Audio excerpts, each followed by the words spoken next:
Hey guys, welcome back to my channel. My name's Cheyenne and I'm an Asian American adoptee and expat living in Brazil. I post new videos about race, feminism, and pop culture every Tuesday and Friday, so if you're into that, please subscribe and ring the bell. So part 1, Colorism and Casting. So I made a few videos about representation recently, specifically Black representation in Brazil and Asian American representation in the US. And I thought that I'd make this video as sort of a companion video to those because I didn't really talk about colorism as much as I should have. Firstly, I want to say that Camila Pitanga can identify as Black and that no one should take that away from her, and that she should play light-skinned people on TV shows and in movies. But the problem starts when she's cast in roles that are clearly meant for darker-skinned Black women, and this is where colorism comes into play. Light-skinned people should be able to see themselves on screen, but they shouldn't be the only Black representation as they so often are. We need more darker-skinned actors to be cast in Black roles in order to show and illustrate the depth and diversity of the Black experience. And yes, whitening in Brazil made Black, mixed, and light-skinned Brazilians not want to identify as Black and be ashamed of themselves. So Pitanga being outspoken about her Black parents and her upbringing is very significant. But there's a reason why she rubs some dark-skinned Black Brazilians the wrong way. And that's because when it comes to race, there's a fine line between real-life identification and on-screen representation. At the end of the day, it doesn't matter what your parents look like or how you identify, what matters is how you are perceived on screen. If the people you claim to represent don't feel represented by you or even offended by you, then maybe you've been miscast. And this isn't any individual's fault, it's just an outcome of white supremacy that puts people who are closer to whiteness at the top and people who are furthest from whiteness at the bottom. More recently, Henry Zaga, a white Brazilian actor, was cast in The New Mutants as Sunspot, a Black Brazilian character. Director JOSH Boone said that he just wanted to cast a Brazilian actor who looked like he grew up with a silver spoon in his mouth, and that race wasn't part of the decision-making. They basically took a colorblind approach to casting,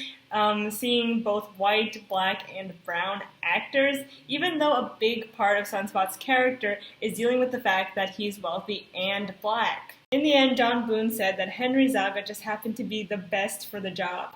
Haven't heard that one before. But the real question is, why would you open casting to both white and light-skinned actors if we know that Sunspot is supposed to be Black? It's because you wanted an easy out to not care about Black representation on screen. To fans, this was a huge slap in the face, and even today in the Marvel Comics, Sunspot is drawn to have lighter skin, erasing his history as a visibly Black character. Black erasure in Brazil is already a huge problem in Brazil, and it's only exacerbated by the fact that Hollywood is so willing to play into it. Lastly, I want to mention Mixed-ish because I'm currently watching Blackish right now, and it's really funny, it's really poignant, it's an awesome show, but it has a colorism problem. And I am by no means the first one to point this out. So Blackish stars Rainbow, portrayed by Tracee Ellis Ross, and her parents in the show are portrayed by Ann Devere Smith and Beau Bridges. And Rainbow has her own prequel spin-off show that shows her as a child, and it's called Mixed-ish. However, in this show, Mixed-ish, Alicia Johnson, or Rainbow's mom, is played by Tika Sumpter, a dark-skinned Black woman. Some people just saw this as token diversity, other people saw it as righting a wrong, and some people called it the reverse Aunt Viv. But in all, I think it was a good call because Blackish already had a colorism problem that was talked about for a while, so it's nice to know that the people who created Mixed-ish, which happen to also be the same people who are behind Blackish, are being a little bit more self-aware this time. And a little self-awareness goes a long way.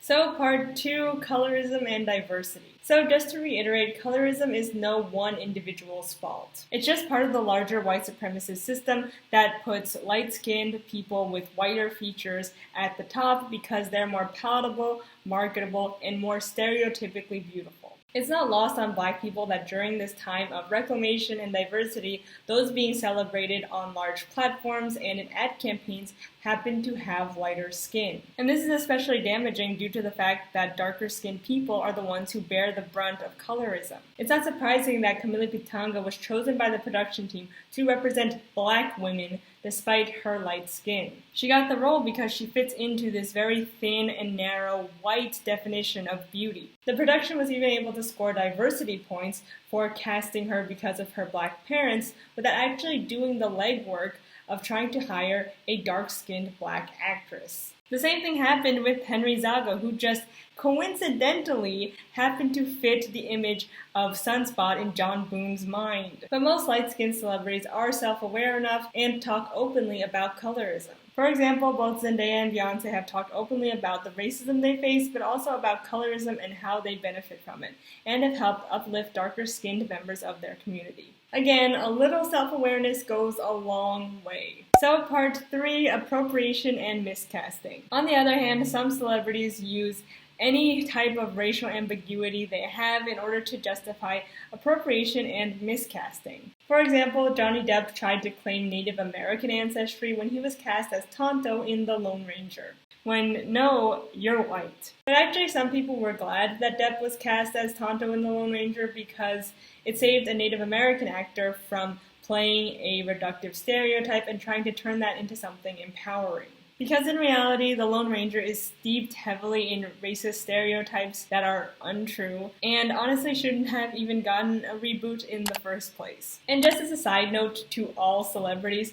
don't justify taking up space that you shouldn't be by saying, well, my X, Y, or Z was Black, Asian, or Native American. If I have to Google who your parents were in order to understand why you were cast in a role that should have clearly gone to someone else, then you've been miscast. There are so many Native American, Asian American, and dark-skinned black actors looking for work in good roles, and yet here you are taking someone's spot. And I know that the system makes it almost impossible to make a good choice, and you can't really turn down roles, etc. It's hard, but just think a little bit before you have to maybe modify your appearance in some way to get a role or to justify your casting, especially when it comes to yellowface. But again, this doesn't mean that in the real world you can't talk about your experiences, claim your ancestry, or even make a documentary about your upbringing. But don't take roles away from people who could truly add something new and different to the table. So part 4, half-white Asian representation. Half-white and half-Asian actors get cast in fully Asian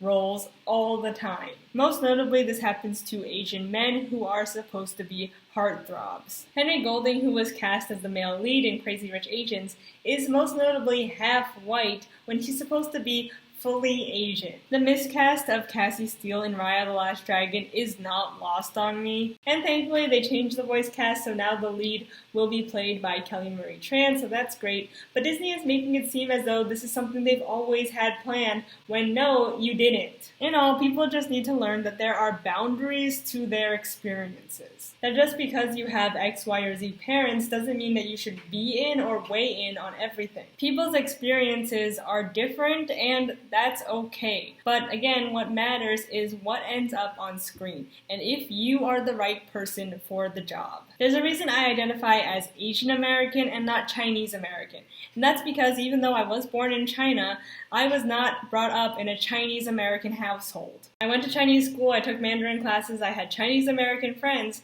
but that doesn't change the fact that I was raised white. I know that my experience as a Chinese American adoptee or an Asian American adoptee is different than my peers who are Chinese American and were raised in a Chinese American household with Chinese parents. And I don't try to claim that. I know the boundaries of what I experience and what I don't experience, who I represent and who I don't represent. More people just need to learn the boundaries of their experiences and who they should and shouldn't represent on screen. So in conclusion, I have no problem with Pitanga wanting to claim her blackness and be seen as such. But I do have a problem with the fact that light-skinned actors get chosen for black roles time and time again. Colorism and featureism is very real. Even in a time of celebrating diversity and all kinds of blackness, it seems as though light-skinned people and racially ambiguous people are getting more attention and more roles. And we should be very wary of that in order to not continue to put darker-skinned people in the shadows of their lighter-skinned peers. Alright, that's it for this video. Thanks for watching and making it to the end. If you liked it, please give it a thumbs up, leave a comment, share it with someone, and of course,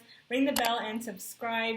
My next video will be about why is YouTube so white. So if you're into that, please again subscribe and ring the bell. Thank you so much to my subscribers and my patrons, and I'll see you all in the next one. Bye.